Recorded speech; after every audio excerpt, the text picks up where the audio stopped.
Spinoza, Os Pensadores. Digital Source, http://groups.google.com, Digital Source. CIP Brasil, catalogação na publicação Câmara Brasileira do Livro, SP. S742P, terceira edição. Spinoza Benedictus de 1632-1677. Pensamentos Metafísicos, Tratado da Correção do Intelecto, Ética, Tratado Político, Correspondência, Baruch de Spinoza. Seleção de textos de Marilena de Souza Chauí. Traduções de Marilena de Souza Chauí, Terceira edição, São Paulo, Abril Cultural, 1983. Os Pensadores. Inclui vida e obra de Spinoza, bibliografia. 1. Ética. 2. Filosofia holandesa. 3. Política. 4. Racionalismo. 5. Razão. 6. Spinoza, Benedictus de 1632-1677. 1. Chauí, Marilena de Souza. 2. Título: Pensamentos Metafísicos. 3. Título: Tratado de Correção do Intelecto. 4. Título: Ética. 5. Título: Tratado Político. 6. Título: Correspondência. 7. Série. Índices para catálogo sistemático. 1. Ética. Filosofia, 170. 2. Filosofia holandesa, 199.492. 3. Filósofos holandeses. Biografia e obra, 199.492. 4. Política, 320. 5. Racionalismo. Filosofia, 149.7. 6. Razão. Lógica, 160. Orelhas. Os Pensadores, Spinoza. É da natureza da razão perceber as coisas sobre um certo aspecto de eternidade. Spinoza, Ética. O homem livre em nada pensa menos que na morte, e sua sabedoria não é uma meditação da morte, mas da vida. Spinoza, Ética. A experiência parece ensinar que, no interesse da paz e da concórdia, é conveniente que todo poder pertença a um só. Nenhum Estado, com efeito, permaneceu tanto tempo sem nenhuma alteração notável como o dos turcos, e, em contrapartida, nenhuma cidade foi menos estável que as cidades populares ou democráticas, nem onde se tenham dados tantas sedições. Mas se a paz tem de possuir o nome de servidão, barbárie e solidão, nada há mais lamentável para o homem do que a paz. Entre pais e filhos há certamente mais disputas e discussões mais ásperas que entre senhores e escravos. E, todavia, não é do interesse da família, nem do seu governo, que a autoridade paterna seja um domínio e que seus filhos sejam como escravos. É, pois, a servidão e não a paz que requer que todo o poder esteja nas mãos de um só. Tal como já dissemos, a paz não consiste na ausência de guerra, mas na união das almas, isto é, na concórdia. Spinoza, Tratado Político.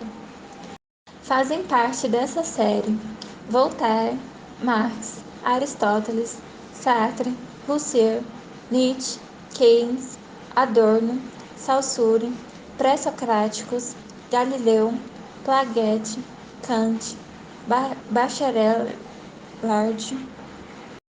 Durkheim, Locke, Platão, Descartes, Merleau-Ponty, Wittgenstein, Heidegger, Bergson, Stoll Thomas de Aquino, Hobbes, Spinoza, Adam Smith, Schopenhauer, Vico, Kierkegaard, Pascal, Marco Lavelle, Hegel e outros. Baruch de Spinoza, Pensamentos Metafísicos, Tratado da Correção do Intelecto, Tratado Político, Correspondência. Seleção de textos de Marilena de Souza Chauí. Tradução de Marilena de Souza Chauí, Carlos Lopes de Matos, Joaquim de Carvalho, Joaquim Ferreira Gomes, Antônio Simões, Manuel de Castro. 1983, editor, Victor Civita.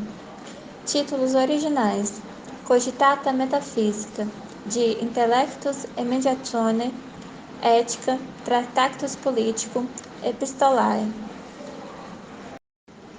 Copyright dessa edição: Abril S.A. Cultural e Indústria 1, São Paulo, 1973. Segunda edição: 1979. Terceira edição: 1983. Traduções publicadas pela licença da Editora Atlântida, Lisboa. Ética, da Editora Estampa, Lisboa. Tratado político. Direitos exclusivos sobre as demais traduções deste volume. Abril S.A. Cultural e Indústria 1, São Paulo. Direitos exclusivos sobre Espinosa, Vida e Obra. Abril S.A. Cultural e Indústria 1, São Paulo. Espinosa, Vida e Obra. Consultoria Marilena de Souza Chauí. Pela decisão dos anjos e julgamentos dos santos, excomungamos, expulsamos, execramos e maldizemos Baruch de Spinoza. Maldito seja de dia e maldito seja de noite. Maldito seja quando se deita e maldito seja quando se levanta. Maldito seja quando sai, maldito seja quando regressa. Ordenamos que ninguém mantenha com ele comunicação oral ou escrita, que ninguém lhe preste favor algum, que ninguém permaneça com ele sob o mesmo teto ou a menos de 4 jardas, que ninguém leia algo escrito ou transcrito por ele. Essas palavras fazem parte do texto de excomunhão de Spinoza, promulgada pela comunidade judaica de Amsterdã a 27 de julho de 1656. Compreender-lhe o significado mais profundo exige que se saiba o que Spinoza pensou e exprimiu, a que situação concreta esse pensamento respondia e quais suas consequências, como se formou e como se desenvolveu. Marano, um judeu convertido. A família de Spinoza é originária da cidade castelhana de Espinosa de los Monteros. Em 1492, seus membros emigraram para Portugal. 6 anos depois, foram obrigados a converter-se ao cristianismo. Tornaram-se maranos ou cristãos novos, isto é, judeus convertidos. Embora aceitassem a nova fé, os maranos permaneceram vinculados à tradição judaica. O pai de Spinoza, Miguel, nasceu nas cercanias de Beja. Daí emigrou com a família para a cidade francesa de Nantes e depois para Amsterdã, numa das inúmeras levas de marranos que procuraram a Holanda por causa do declínio da Espanha. O Império Espanhol enfraquecia-se porque sua economia, baseada no privilégio e no monopólio, não era capaz de competir com o livre comércio, do qual a Holanda era pioneira. No dia 24 de novembro de 1632, em Amsterdã, nasceu Baruch, ou Bento em português, ou Benedictus em latim. Nasceu marcado pelo conflito de suas origens, judeu, porque recebido na comunidade de Abraão e por receber educação rabínica, português, e com o catolicismo implícito neste fato, porque seus pais eram imigrantes portugueses, o português sua língua materna, holandês, porque nasceu em Amsterdã, morreu em Haia e porque participou da vida política e cultural dos Países Baixos. A verdade está provavelmente com o historiador Carl Gerhard, quando afirma que Spinoza era marano e seu destino foi determinado pelo fato de que sua nação, com sua religião, não foi para ele propriamente uma realidade, mas sobretudo um problema. Spinoza foi a única exceção à regra que liga cada pensador moderno a seu povo e à participação deste em sua obra. Pouco se sabe da infância de Spinoza. Consta que seu pai, homem muito sensato, foi o primeiro a ensinar-lhe a não confundir carolice com devoção. Sabe-se também que na adolescência foi educado como os demais jovens maranos da família abastada. Estava destinado à profissão mercantil, mas isso não excluía o estudo do hebraico, da Bíblia e da história do povo judeu. Esses estudos foram feitos na escola Árvore da Vida. Frequentou também a Academia da Coroa e da Lei, onde penetrou nos grandes problemas do judaísmo. Impressionou-se muito com Abraão ibn Esdra, o primeiro a despertar-lhe dúvidas quanto à unidade do Pentateuco. Essas dúvidas aumentaram quando Gersonides, que assinala discrepâncias cronológicas nos livros sagrados. Na Academia da Coroa e da Lei, Spinoza conheceu a obra de Maimonides, escolástico de tendência aristotélica. Leu o judeu espanhol Chasdai Grescan e o renascentista Leão Hebreu. Este último tentou reconciliar o judaísmo e a cultura do Renascimento, especialmente o platonismo renovado, e propôs uma concepção do mundo baseada no amor como força cósmica. A teoria spinozana do amor intelectual de Deus mostra clara influência de Leão Hebreu. Na mesma época, Spinoza estudou com Morteira, o maior talmudista da comunidade de Amsterdã, e conheceu a Cabala, que, posteriormente, trataria com maior desprezo, considerando-a como uma das formas de superstição. Todos esses elementos de sua formação eram até certo ponto contraditórios, como era contraditório e problemático o mundo judaico em que vivia. As mais variadas tendências se entrecruzavam, obrigando os pensadores a buscar soluções próprias. Nem sempre o resultado era aceito pela comunidade, como aconteceu com Uriel da Costa, que afirmava não existir beatitude eterna, pois na Bíblia não se fala em imortalidade da alma, mas em felicidade temporal.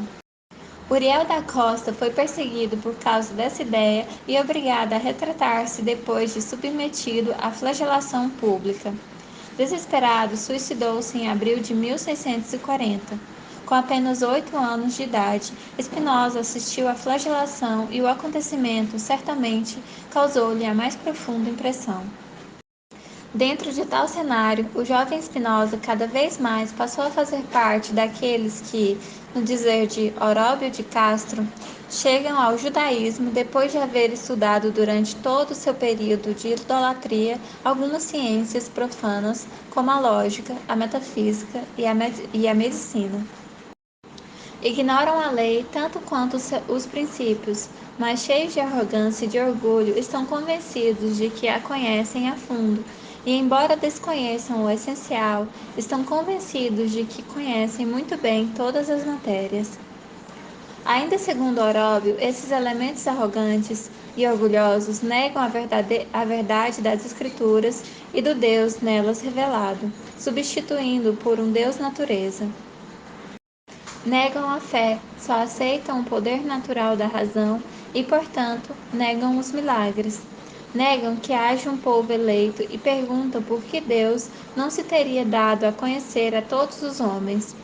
Oróbio acusa explicitamente o jovem João del Prado como herege, mas a acusação visava sobretudo ao jovem Spinoza, que a comunidade judaica julgava ter saído do bom caminho, por influência de João del Prado.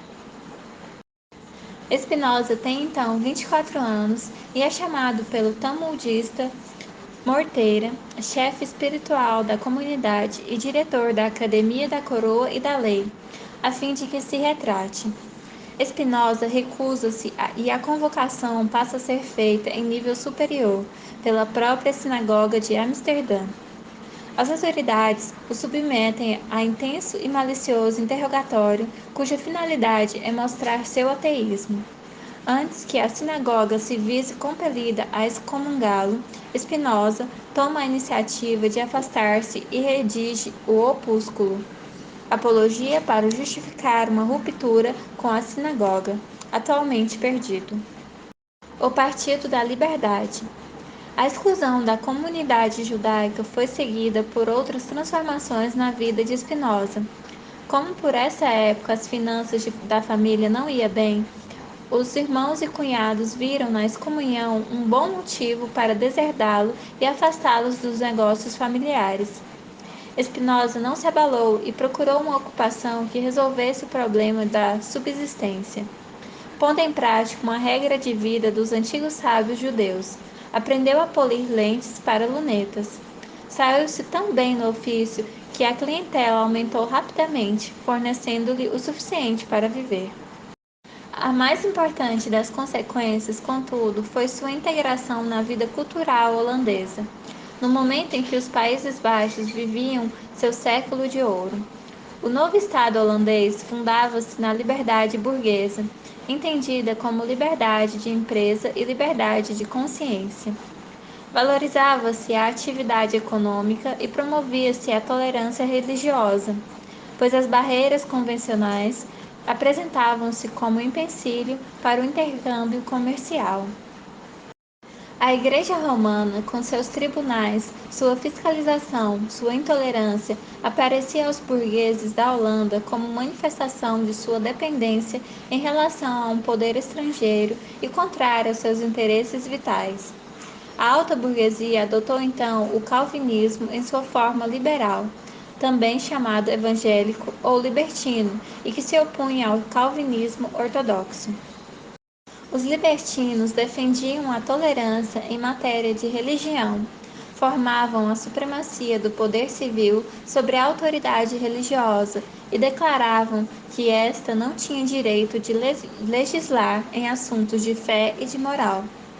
Opunham-se assim aos ortodoxos, partidários da dominação do Estado pela Igreja e que condenavam o desenvolvimento econômico como contrário à Bíblia. O calvinismo ortodoxo foi, em geral, adotado por todas as classes e camadas sociais prejudicadas com o desenvolvimento da economia mercante e com a nascente indústria. Ortodoxos eram, assim, os camponeses pobres, artesãos, marinheiros, operários portuários e a nobreza, constituindo todas as clientelas da Casa de Orange. O conflito entre as duas tendências opostas explodiu abertamente após o Tratado de Westfália, 1648. As Províncias Unidas haviam participado da Guerra dos 30 Anos, ao lado da França, contra a Espanha, e assinaram um tratado de paz em separado, o que abria as portas das colônias espanholas para o comércio holandês, satisfazendo, portanto, aos interesses da burguesia. A Casa de Orange, ao contrário, desejava a continuação da guerra, sem a qual sua existência não tinha sentido. Firmada a paz, o poder passou a ser ocupado pela burguesia e pela ala calvinista libertina. Seu maior representante era Johannes de Rite, eleito grande pressionário em 1653, permanecendo até 1672, quando foi assassinado e a Casa de Orange retomou o poder. Spinoza, amigo de Witt, viveu intensamente todo o conflito. Partidário de sua política e horrorizado com o crime, quis pregar nas paredes de Amsterdã um cartaz que dizia "Últimos dos Bárbaros", mas foi impedido por um amigo. Durante este período, Spinoza escreveu a maior parte de suas obras e sua integração na cultura holandesa se fez, assim, no momento de maior intensidade dos conflitos socioeconômicos característicos dos Países Baixos e na fase de maior esplendor da vida intelectual e artística da nação. Nem asceta, nem solitário, um homem do mundo. Dentro deste panorama, após a excomunhão em 1656, Spinoza abandonou os estudos judaicos e penetrou no humanismo clássico. Aprendeu latim e um pouco de grego com Franz van den Eden, ex-jesuíta, médico, filólogo e livreiro, que em 1648 tentou a paz entre os Países Baixos e a Espanha.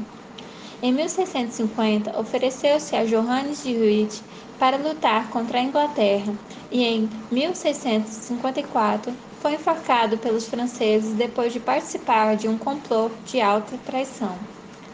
Com esse mestre, Spinoza leu obras de Terêncio, Tácito, Tito Livio, Petrônio, Virgílio, Sêneca, César, Salustio, Marcião, Plínio, Ovídio, Cúrcio, Plauto e Cícero. Dos gregos, leu Diofanto, Aristóteles, Hipócrates, Epiteto, Lucano, Homero e Euclides. Na mesma época, Spinoza estuda a filosofia de Descartes, sobre a qual escreverá, em 1663, os princípios da filosofia cartesiana.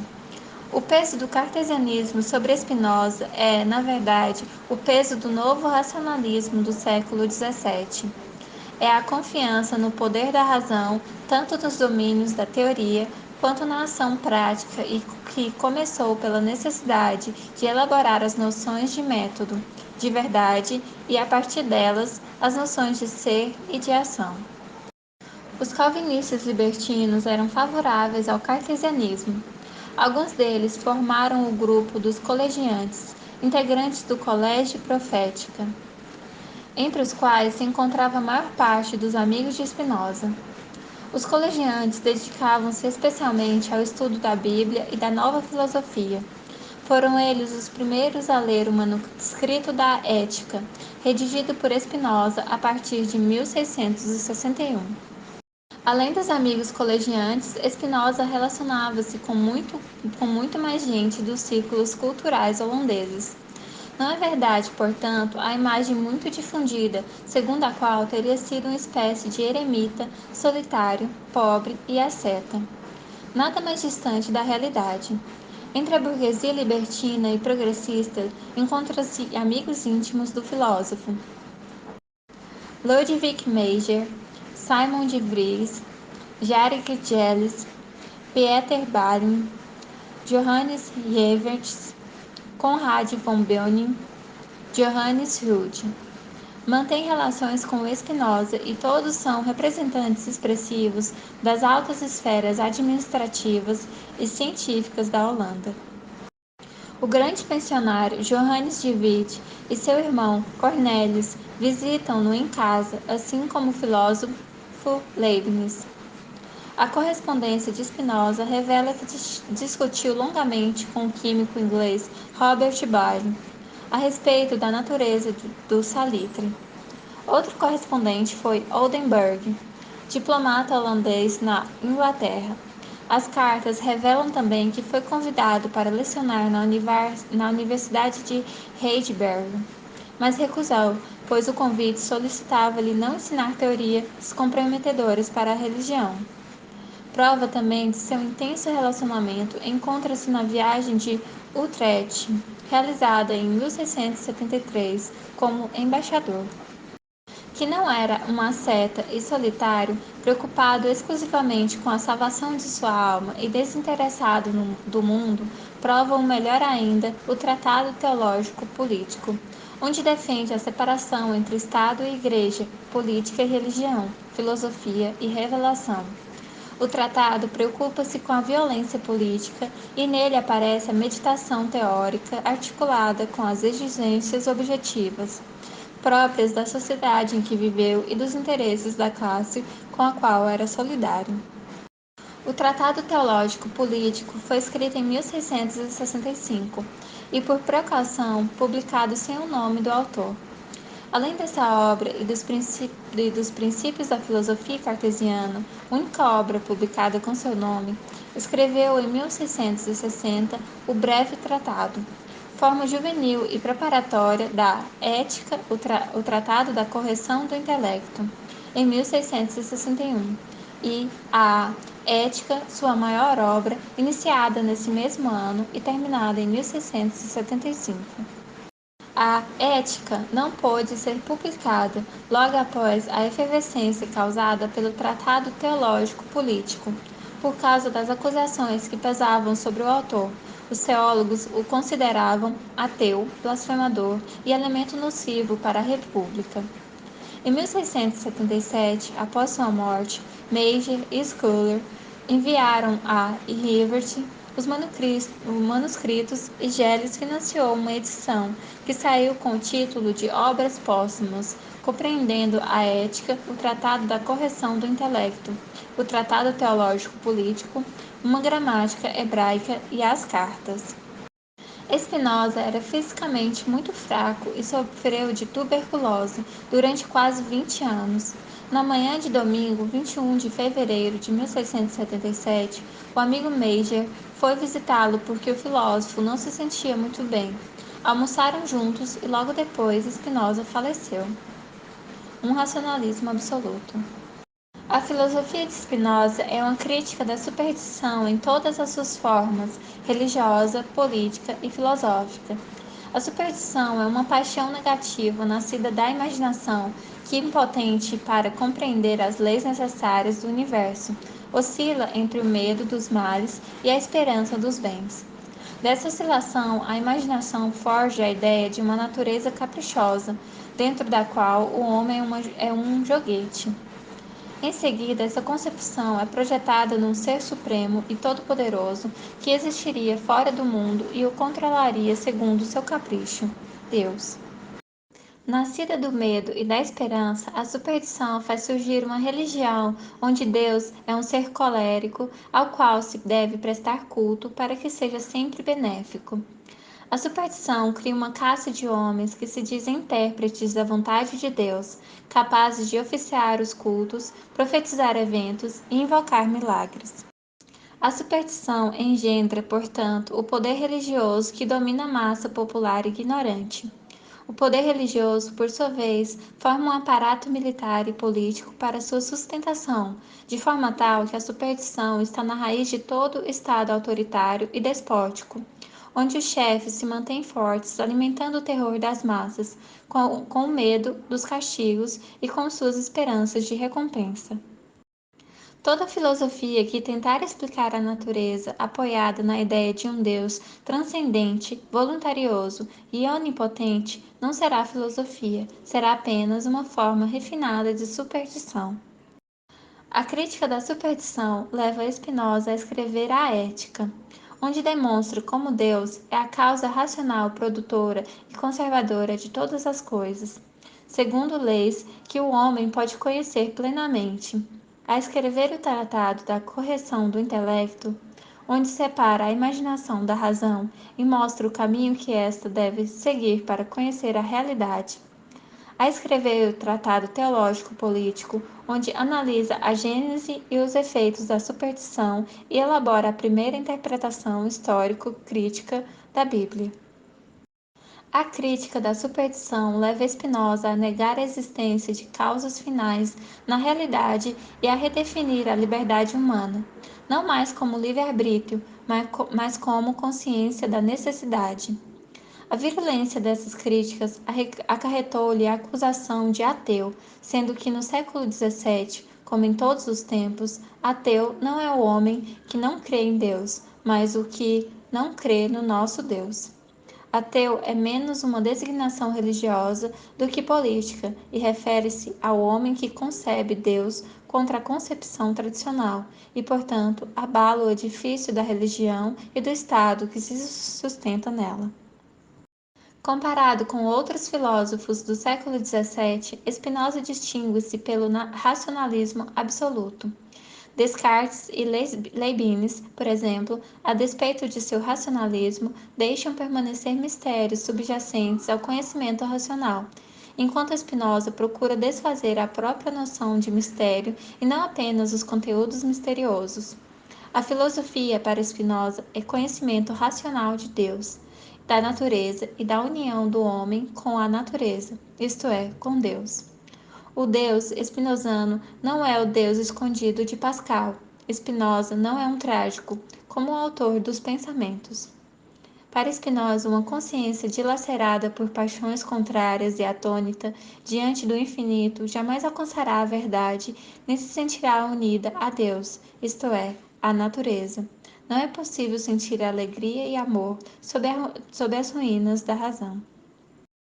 No autor da Ética não há tragédia, nem há mistério. Ao contrário, confiança plena na razão, capaz não só de conhecer, mas de fazer o homem trilhar o caminho das paixões positivas, a alegria e o amor. A correção do intelecto.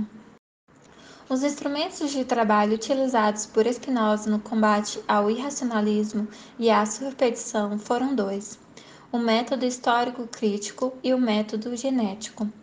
O primeiro serviu-lhe para interpretar a Bíblia e mostrar como nas Escrituras Sagradas não há verdades, no sentido próprio da expressão, mas tão somente preceitos morais e políticos necessários para preservar a comunidade judaica através dos tempos.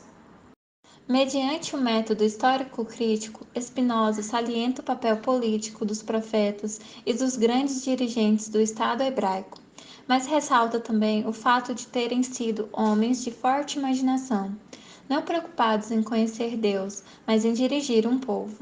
Dessa maneira, quando os teólogos pretendem usar a Bíblia como se fosse ciência ou filosofia, cometem um grave engano. Spinoza vai mais longe ainda ao salientar que se os teólogos e os soberanos fazem esse uso fraudulento da Bíblia, é porque têm interesse nisso, pretendem manter a superstição. Através do mesmo método de análise histórico-crítica, o autor do Tratado Teológico-Político marca a dupla diferença entre Cristo e Moisés. A primeira diferença reside no tipo de lei que propõe. A lei mosaica é a pena de talião, olho por olho, dente por dente. A lei cristã é a da resignação, dá a outra face. A lei mosaica é a expressão política de um Estado sadio e poderoso. A lei cristã é lei para um Estado oprimido. A segunda diferença está no modo de relacionamento com Deus. Moisés teve contato exterior, depois lhe falava pela boca. Cristo relacionava-se inferiormente, espírito com espírito. A verdade do cristianismo para Spinoza está no Evangelho de São João, quando afirma que estamos e somos em Deus. A encarnação não significa que Deus veio viver entre os homens, mas que ele vive nos homens. Spinoza ataca impiedosamente a teologia e a política cristãs por terem destruído essa verdade do cristianismo, guardando apenas a imagem da cruz, isto é, da dor e do castigo. A Igreja e a política cristãs parecem conhecer apenas a Sexta-feira da Paixão e ignorar o Sábado de Aleluia. O segundo método spinozano de combate ao irracionalismo, o método genético, encontra-se formulado pela primeira vez no Tratado da Correção do Intelecto. O autor começa afirmando que a felicidade está vinculada ao objeto do desejo e do amor humanos, desejando-se ou amando-se coisas perecíveis. A felicidade será, consequentemente, perecível ou estará dilacerada. É preciso desejar e amar um bem verdadeiro, capaz de comunicar-se a todos. A primeira tarefa a ser cumprida nesse sentido é a eliminação de pseudoformas de conhecer. O conhecimento por ouvir dizer e o conhecimento por experiência vaga, em suma, é necessário controlar os desatinos da imaginação. Conhecer para Spinoza é conhecer pela causa. Neste caso, também é preciso eliminar um tipo de conhecimento tido por racional, o conhecimento a partir dos efeitos. Conhecer pela causa significa descobrir o modo pelo qual algo é produzido. Trata-se, portanto, de um processo genético. Dizer-se, por exemplo, que o círculo é uma figura na qual todos os pontos equidistam do centro é descrever o círculo, em vez de defini-lo.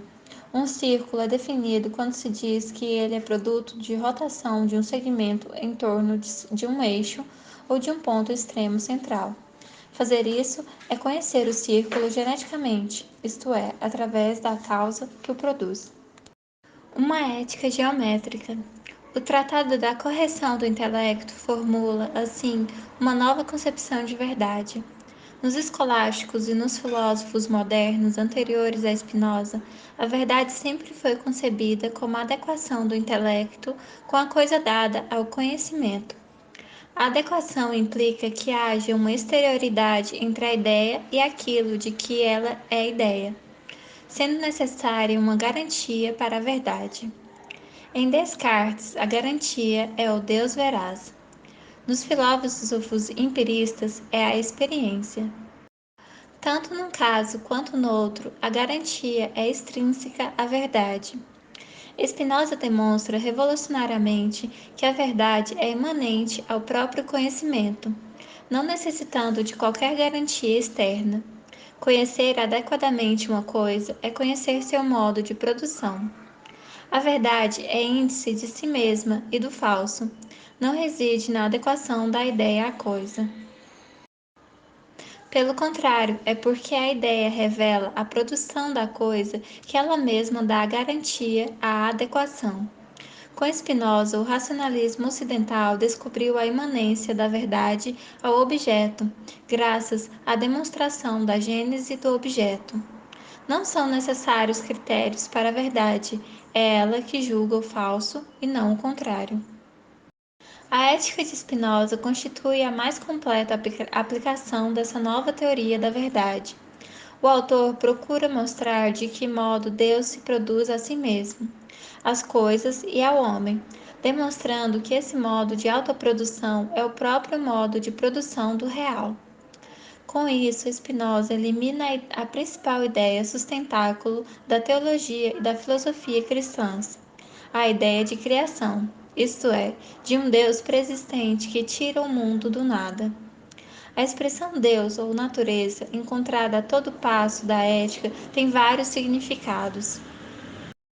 1. O ato pelo qual Deus se produz é o ato pelo qual produz as coisas. 2. Deus é a causa de si mesmo e das coisas como causa imanente e não transcendente. 3. A produção divina não visa a fim algum, é o seu próprio fim, ou seja, entre o ato de produção e o produto não há distância a separá-los. Não são uma só e mesma coisa. Separar o produtor do produto é aceitar a incompreensibilidade divina, o mistério da criação e o mistério da natureza. É ser vítima da superstição. É ter uma compreensão alienada da produção, pois ao separar o produtor do produto, este não permite mais identificar seu produtor e o homem passa a imaginar o produtor possível, acabando por chegar ao Deus voluntarioso que tudo governa para e segundo seus caprichos. A ética é uma ontologia universal, uma lógica e uma antropologia. Uma ontologia universal porque é a teoria do ser.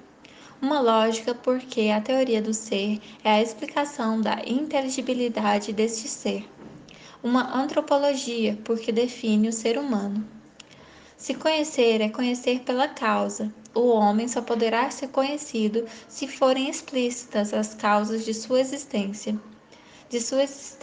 e de sua ação. A causa de sua existência singular é a existência de outros homens singulares que o produzem. A causa de sua essência é Deus. O homem é uma modificação, modus, dos atributos divinos, pensamento e extensão. A causa de sua ação é seu desejo. É no exame do problema do desejo, das paixões e da liberdade do homem que o termo ética se esclarece. Para o senso comum, ética e moral são uma só e mesma coisa. Doutrina dos deveres do homem. A primeira coisa que espanta o leitor de Spinoza é que este separe ética e moral, colocando esta última junto à religião e definindo ambas, moral e religião, como sistemas que impõem certos deveres aos homens.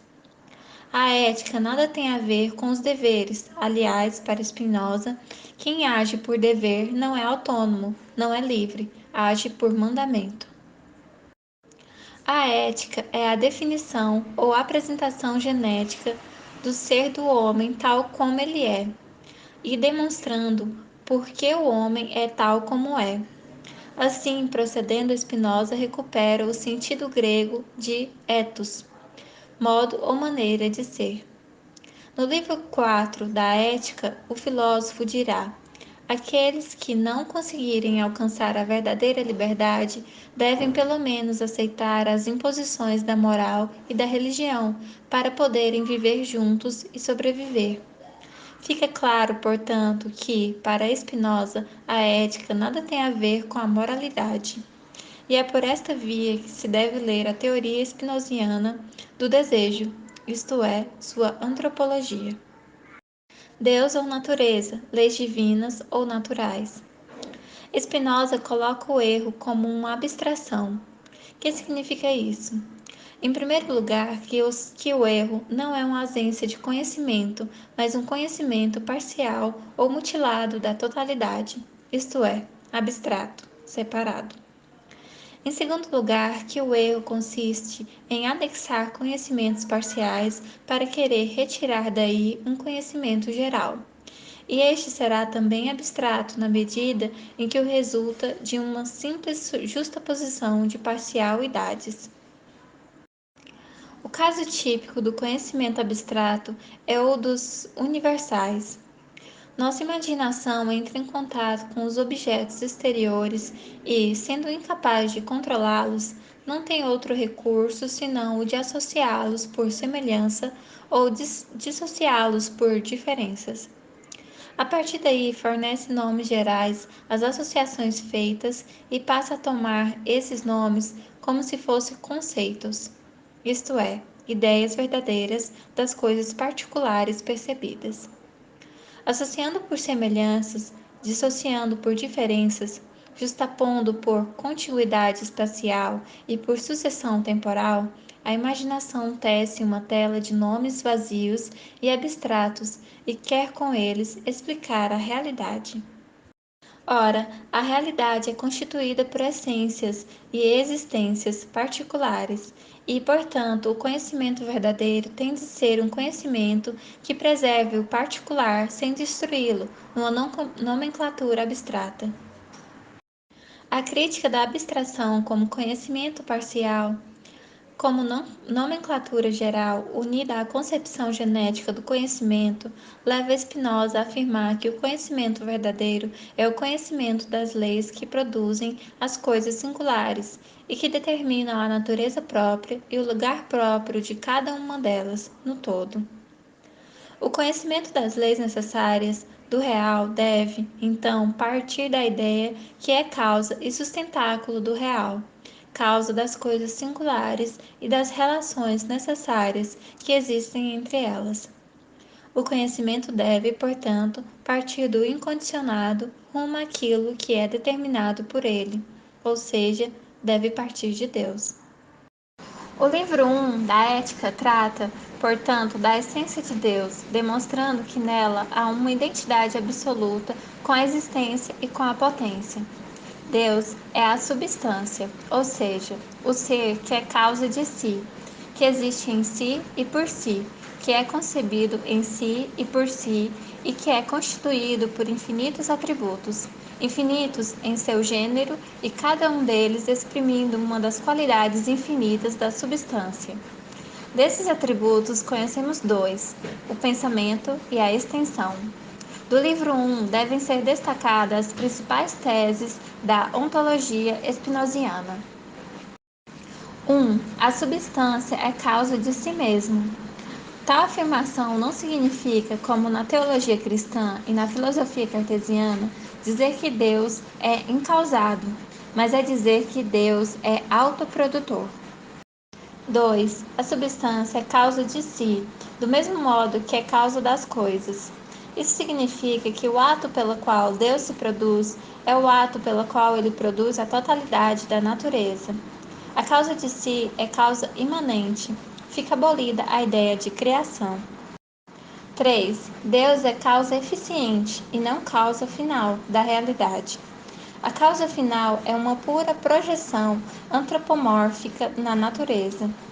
Os homens estão habituados a considerar que fazem as coisas com um determinado fim e consideram a ação divina também submetida à finalidade.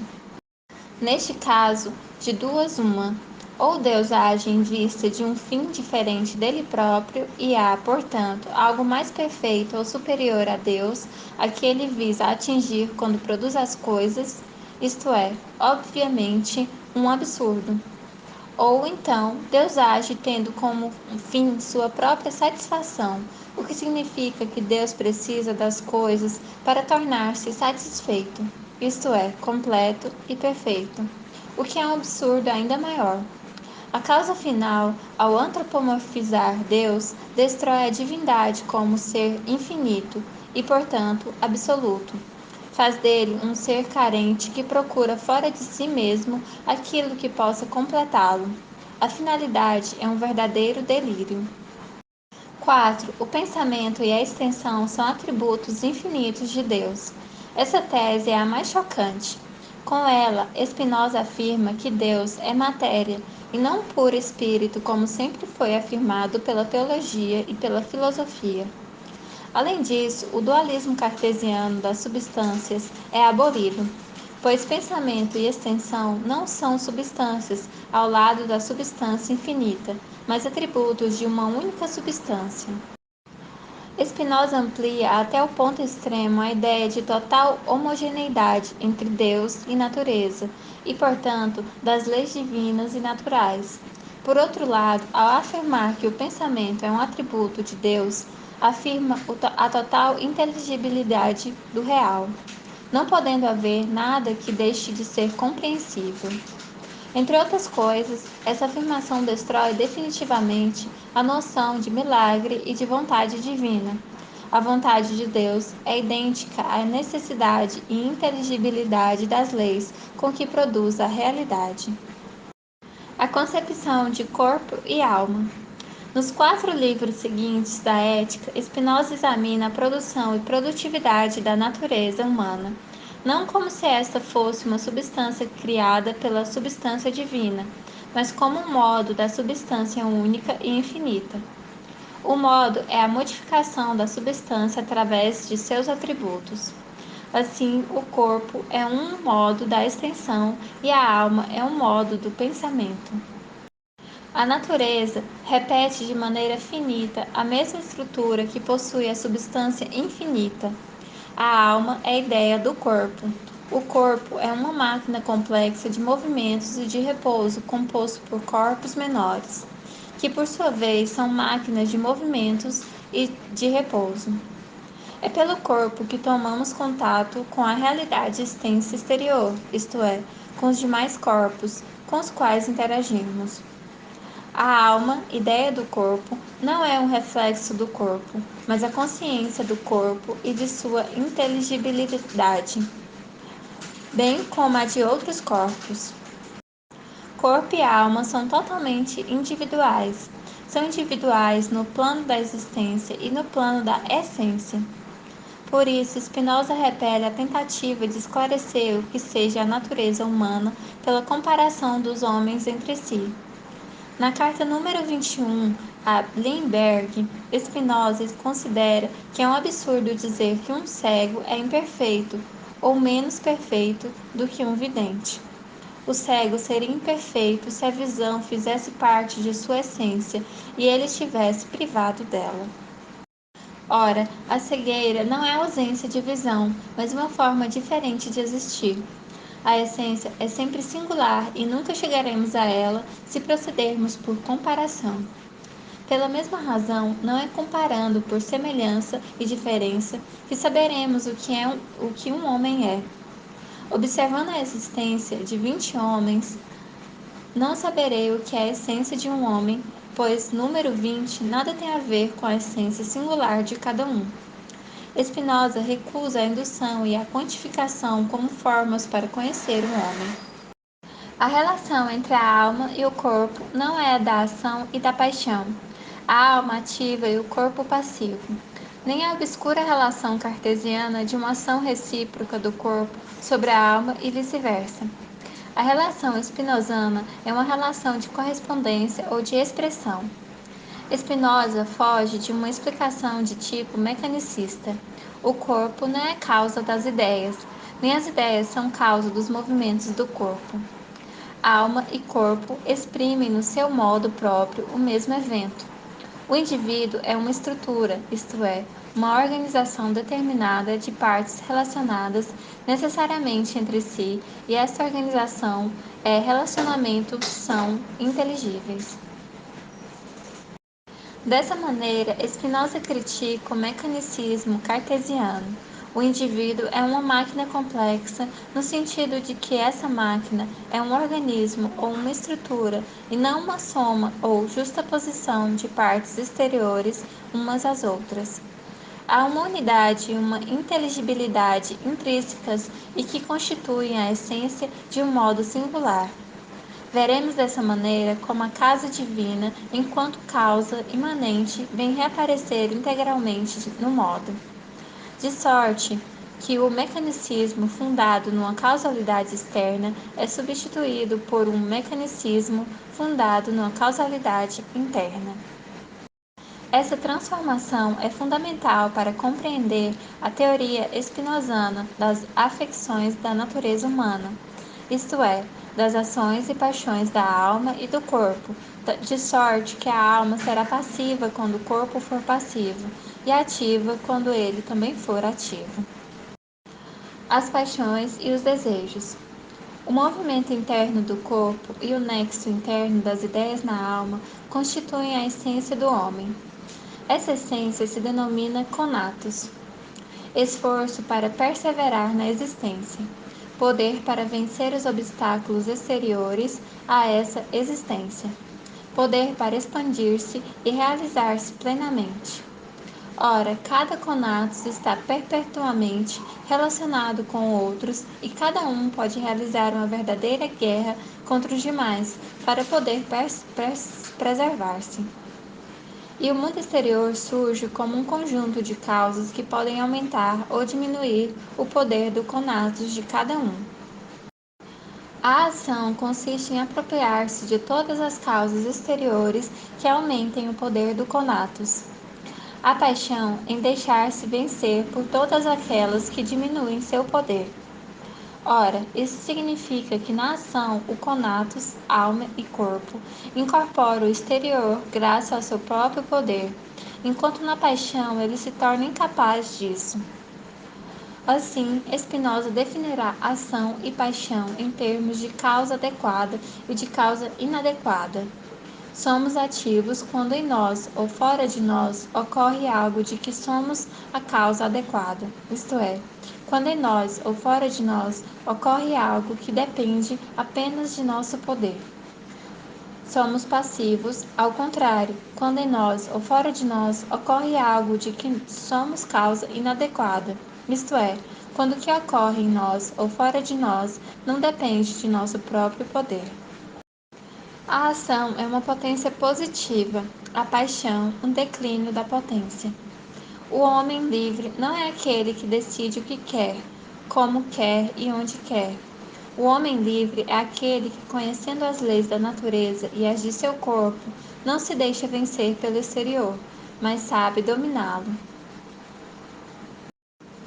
A partir daí, Spinoza definirá a essência humana pelo desejo.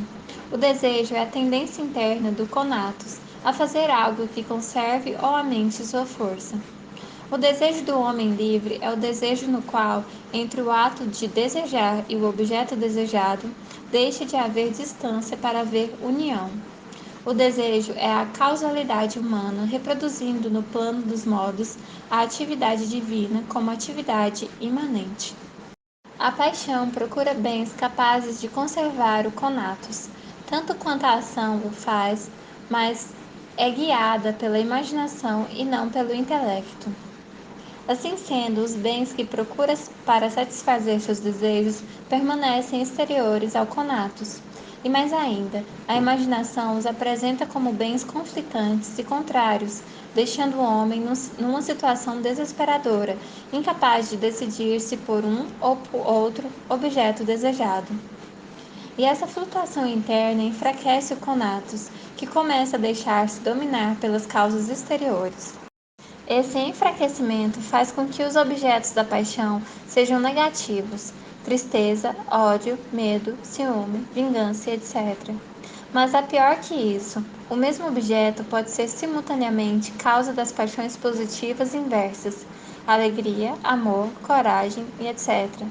Ser escravo das paixões é oscilar permanentemente entre os opostos até o aniquilamento do conatus. O retrato do homem livre. A primeira forma de liberdade não consistirá em livrar-se das paixões. Elas são necessárias, isto é, não dependem de nossa vontade, mas das leis da natureza humana. Ser livre não será, portanto, escapar das leis da natureza humana, mas, conhecendo tais leis, começar a deixar-se vencer apenas pelas paixões positivas. Isso também é possível pelas leis da natureza humana. Spinoza considera que não é uma ação que vence uma paixão, mas uma paixão mais forte que vence outra mais fraca.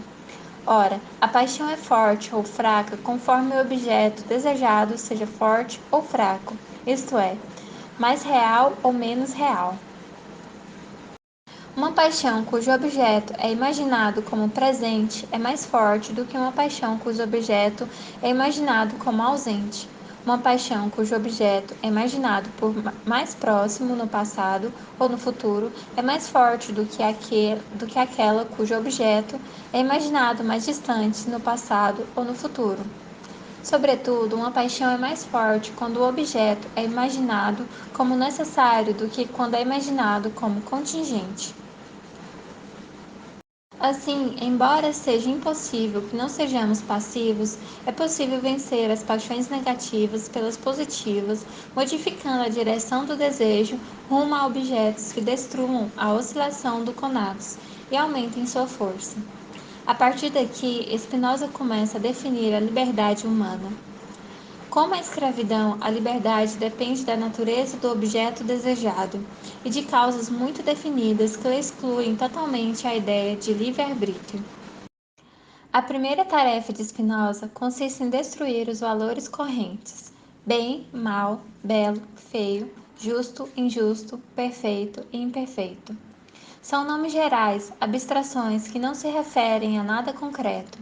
Nascem de comparações que os homens fazem entre si e entre os objetos. A liberdade nada tem a ver com tais valores ou preconceitos. Que é o bem?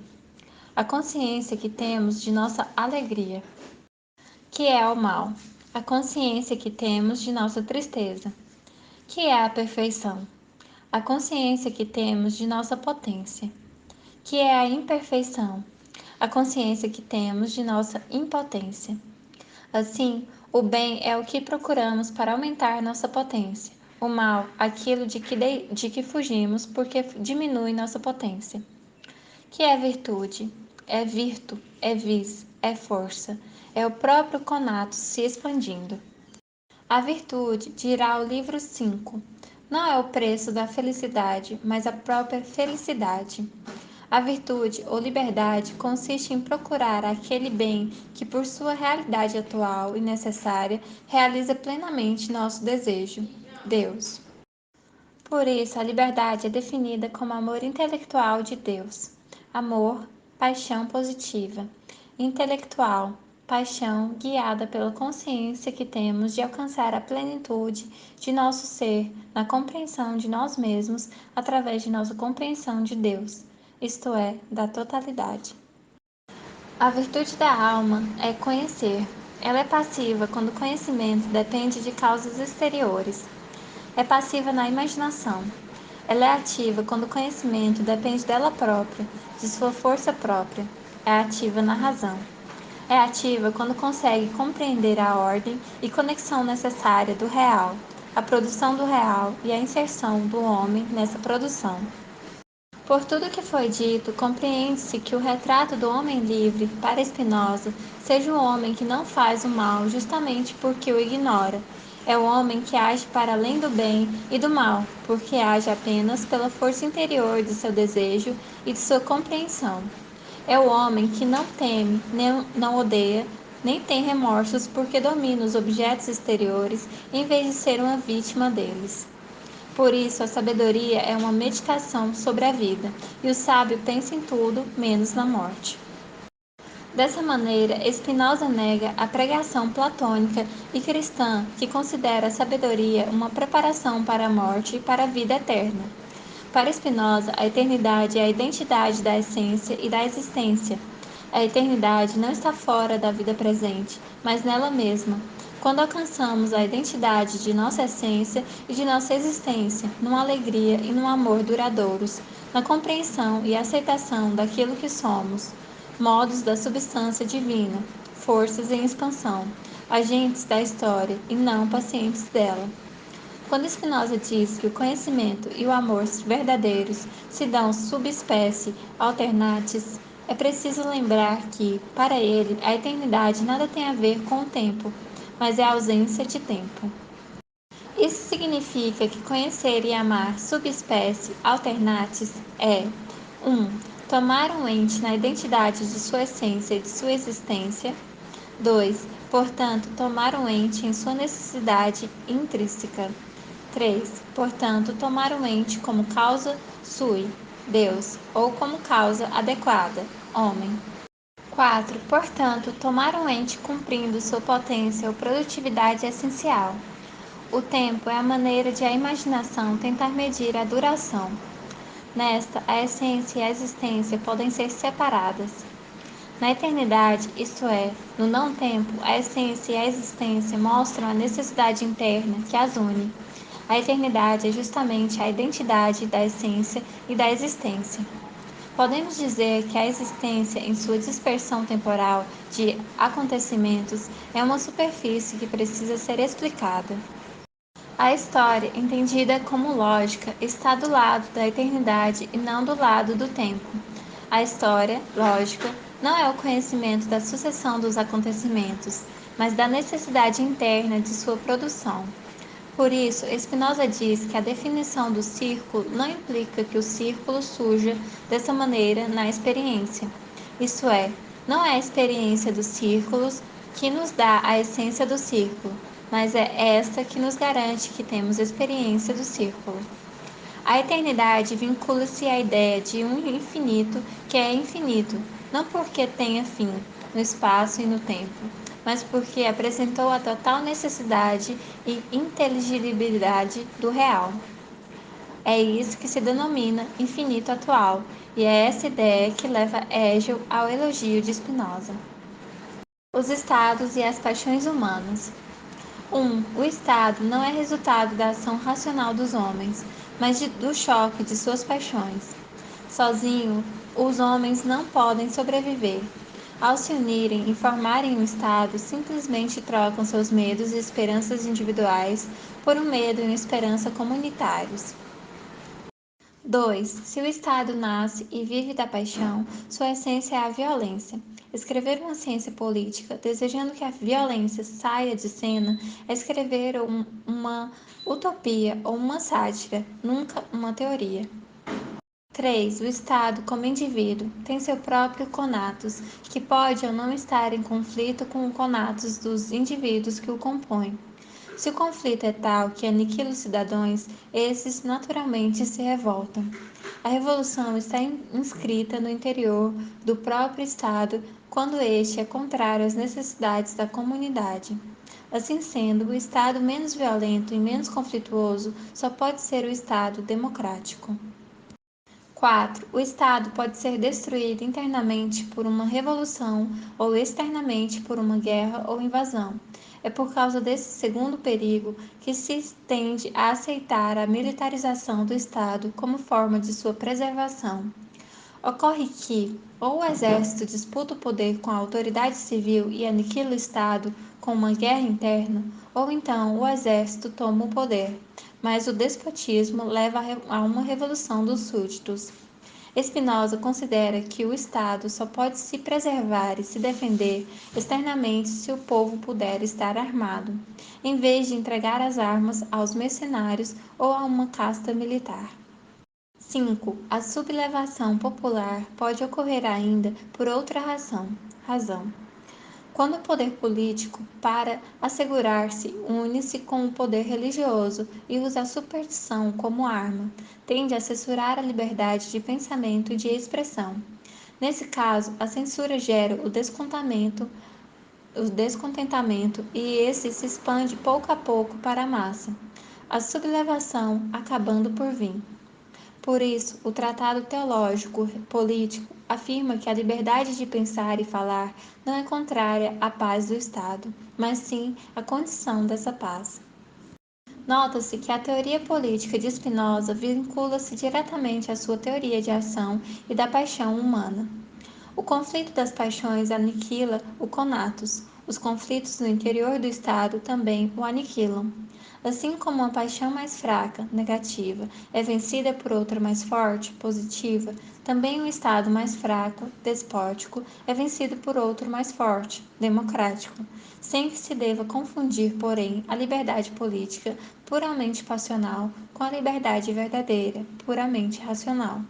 O Estado está sempre subespécie durationis, sendo que conhecê-lo subespécie alternatis é apenas demonstrar aquelas 5 teses que apresentamos, isto é, apresentar a essência do Estado. 1632. Baruch de Spinoza nasce em Amsterdã. 1639 a 1650.